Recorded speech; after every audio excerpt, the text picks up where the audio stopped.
Hi guys, welcome to a new video. In this video, we'll be making this kaftan shift dress with a slit around the neckline area and elastic at the back. It looks really nice. It's a really simple tutorial. If this is something you like to learn, please keep watching. Also, don't forget to like, share, comment, subscribe, and turn on notifications so you'll be notified when I make a new post. Thank you very much. Now, the amount of fabric that is used for this typically is 2 yards of fabric, especially if your length is not more than 60. So you use 2 yards of fabric and then you just do it 1 inch for the front and 1 inch for the back. I'm going to use a paper to show you how to fold it. So this is the length, and this part now that I'm pointing is the yardage. So this is like 2 yards. They're just going to fold it into two, like this, into four. So it's just going to be like 2 yards folded into four. Then the length of the crepe fabric, because this is 60, will be 60. The actual problem is if your length is more than 60, you might have to use 4 yards because you have to fold it the other way, like you're cutting a boo-boo. I've gone ahead to fold my fabric into four. My fabric wasn't even up to 2 yards, but I made use of it that way. So when you fold into four, that area that is smooth, that doesn't have any opening, is the area that is actually facing you, and the part that is open is facing the other way. As you can see, it's folded into four. The first thing to do is to go ahead and mark your shoulder line, which is going to be the starting point for this shift kaftan. After that, I'll go ahead and mark 3 inches, which will be the neck width. And then I'm just going to use whatever is left of the fabric for my sleeve. And I think I had about 11 inches. So what you usually do after marking your neck width, you take from your center back to where you want your sleeve to be, and you minus your shoulder. So this is a cut together. I think everything for mine was 13.5 inches.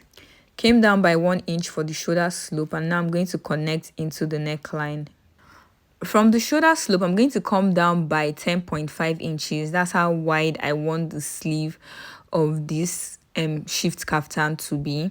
And then I'm going to measure whatever I have on the shoulder area, and I'm going to mark the exact same thing on this armhole line, and then I'm just going to connect with a straight line. After doing that, I'm going to come down by 1.5 inches for my neck depth. That's for the back. And then I'll just use my free hand to get a curve.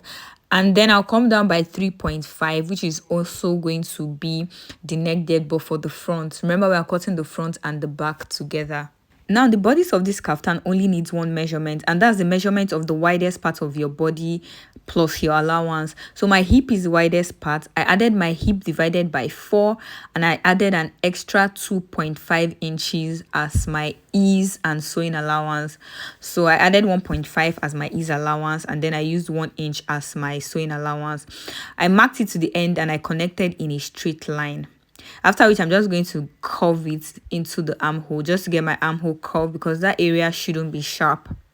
The next thing to do is to mark your back waistline. Remember that for some people, their back waistline is usually shorter than the front waistline. If you use your front waistline, this elastic can end up being too low. Now I'm going to extend that area by 1.5 inches and mark a point there. The reason for this is because when you look at the style, you see that the elastic doesn't start from the waist. There's a bit of an extension. So that's why I came out by 1.5 inches. So the wideness of this extension depends on your elastic.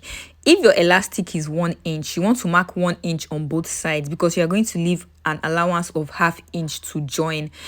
So just make sure whatever the size of your elastic is, you're adding an extra ½ inch allowance on both sides, because this was a mistake that I made when I was making mine. I added a very little allowance and it was so hard for me. I had to loosen the whole thing and reduce my elastic. I was about to cut when I realized that I have not drawn out the slits for the neckline in front. So I went ahead to use 4.5 inches because I wanted everything in total to be 8.5 inches. I did not want this too open. I think the style is a little more open than that. You might want to use 10 inches for yours if you want the exact thing. After marking the point, this is how I'm cutting. Look at how I'm cutting that area that has an extension. So you're just going to cut around it. After cutting following the lines, I'm going to go ahead and separate the front from the back, because I've already cut out the neckline for the back. So I'm going to be taking the back away, and then I'll be left with the front part. I'll go ahead and cut out the neckline for the front, just like you see me doing. And then you can go ahead and cut out this slit extension, but I decided not to. I'm going to cut it after I'm done joining with my facing. For your facing, cut out a bit of fabric that is as wide as the neckline. Use your interface on it, and then go ahead and trace out your neckline. Then for the size of the facing, I used 3 inches round, and then I'm going to go ahead and cut it out. So you're just going to place the facing right side to right side of your fabric. You're going to pin it in the middle. Then you're going to go to your machine and stitch using 1/2 inch round. You're going to turn over to the other side, and then you're going to top stitch, after which you're going to go ahead and just serge round the facing. It's the exact same process for the front neckline, and remember that the front neckline is slightly longer than that of the back because of that slit that I have marked that I have not cut yet. So just trace out the neckline again, and then use the exact same 3 inches, but then make sure that the length covers your slit, the expected slit. And then just go ahead. You can actually give your facing whatever type of shape you want. So there's no manual to cutting out a facing, so long as the neckline aligns. I'm going to go ahead and notch the middle of this facing, and then I'm going to be placing the facing right side to right side of fabric, and then I'm going to go ahead and pin it down, and then I'm going to replicate that slit that I have on the fabric. So I'm just pinning the facing so that it will lay properly. After which, I'm marking where my slit is supposed to stop. As you can see, I'm marking the points there, and then I'm going 1/2 inch on both sides because that's what I want to use for this facing. And then I'm going to connect. So basically, you're just going to draw your facing again, but this time around you're going to draw it on both sides, and you're going to draw it on the facing itself. So please just watch what I'm doing.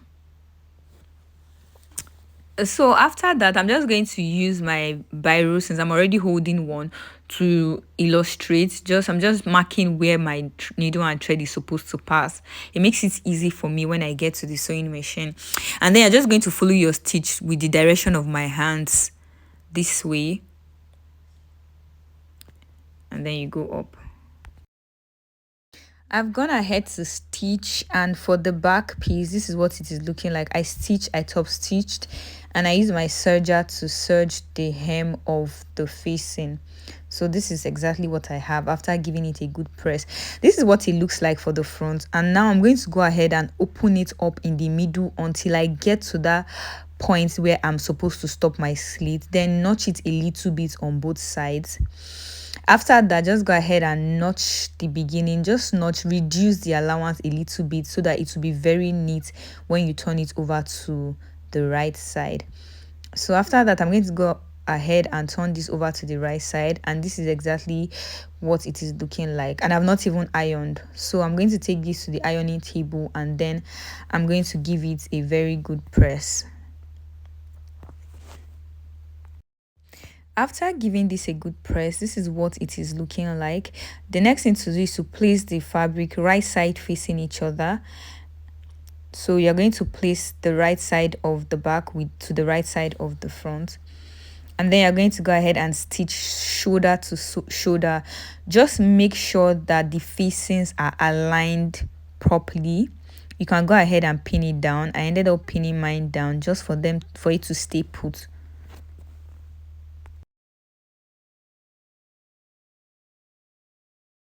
After pinning, I'll take it to my sewing table, and then I'm just going to stitch by 1/2 inch down to the end of the sleeve. I'll repeat the exact same thing for the other side of the shoulder. Remember, this is a cut together, so the shoulder and the sleeves are together. After joining shoulder to shoulder, I tried to iron properly, and then I used my hemming gum so that it will lay very flat. And this is what the inside of this style looks like. As you can see, it is very neat. The next thing to do is to go ahead and fold my fabric. What I actually want to do is to cut out the casing for the elastic that is going to be at the back. So I folded the extension this way because it's still going to contribute to the back, and then I measured whatever I have. So I had 12 and this is on folds, so which means it is 24. I've gone ahead to cut out a piece of fabric. So for this piece of fabric that I have cut, just make sure that it matches with your elastic. So if your elastic is 1.5 inches, you're going to make sure that the casing for the elastic is 1.5 inches. If your elastic is 1 inch, you're going to make sure that the casing is 1 inch. For my elastic, I did my waist measurement divided by 4, which is 7, and I added 3 inches, which made it 10, because from this style you see that it is not actually tight, it is loose.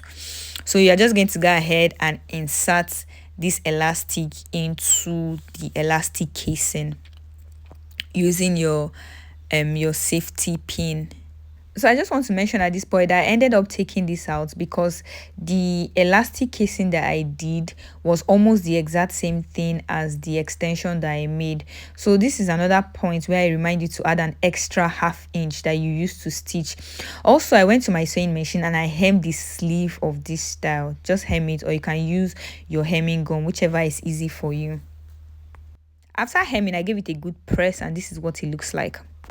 Now, after I've gone ahead to insert my elastic into the elastic casing, I stitched the both ends so that it will not be able to move. The next thing to do is to place it on the right side of my back piece. So make sure that you are placing it on the back. Just place the wrong side of the elastic to the right side of your fabric, so that the right side of the elastic casing will be what is facing you, as you can see. Then you're just going to fold this right side to right side, just like you usually do when you want to stitch your clothes. But then you're going to make sure you pin the extension area together. Just pin the extension area together. In fact, just make sure all the parts of your clothes align. So extension to extension, sleeve to sleeve, lower area to lower area. So just go ahead and pin it down from the beginning to the end. It's going to make your work really easy. After aligning, the next thing to do is to mark your allowance. I'm using 1 inch down to the end of this kaftan dress. And then you see how I went in over the extension, and then I continued with my 1 inch till I got to the bottom of this kaftan. Now remember that this has a slit. For the slit, I'm using 18 inches. You can actually use 15, or you can use from your shoulder to your knee length. So whichever one is easy for you, whatever you usually use for the slit of your boo or your dress, that's what you're actually going to use. So for me, I used 18 inches. So you can see I marked that 18 inches, but I'm still going to stitch over that area anyway, because I want to make sure that I use 1 inch to open the slit. After I've gone ahead to stitch following all of the lines that I've made, this is exactly what this is looking like. As you can see, the extension came out and it is looking really neat. The next thing I'm going to go ahead and do is to open my slit area. I've not loosened it yet, so I'm just going to go ahead, open it, and use my hemming gum to hem both areas of the slit before I go ahead and loosen it, because I used a loose stitch on that area. So if you have a weaving machine, you can go ahead and weave all of the areas, weave them separately before using your hemming gum, so that your work will come out really nice and your fabric will not frill, because that's exactly what I'm going to do. So after I was done opening the slit up, and I also went ahead to hem the bottom part. As you can see, it looks really neat, it looks really nice. I also went ahead to weave other areas, but I forgot to point out that you're supposed to notch on the area that where you have that extension. Please notch. You know, it has like a 4-corner effect when you come from the armhole and then you go into the extension. Please notch all of the areas so that it will be neat when you turn them over to the right side. So I notched, but I forgot to show you guys when I was notching. And this is the finished look for the back. I'm going to turn this over to the right side so you can see what it looks like on the right side. And this is what it looks like at the right side. As you can see, it is very neat. I hemmed and I weaved. And that's actually all for this tutorial. Thank you guys so much for watching. Please don't forget to like, share, comment, subscribe, and turn on notifications so you'll be notified whenever I make a new post. Also, feel free to ask me questions in the comment section, or if there's an area you do not understand, feel free to ask in the comment section and I'll be there to answer. Thank you very much and see you in my next video. Bye.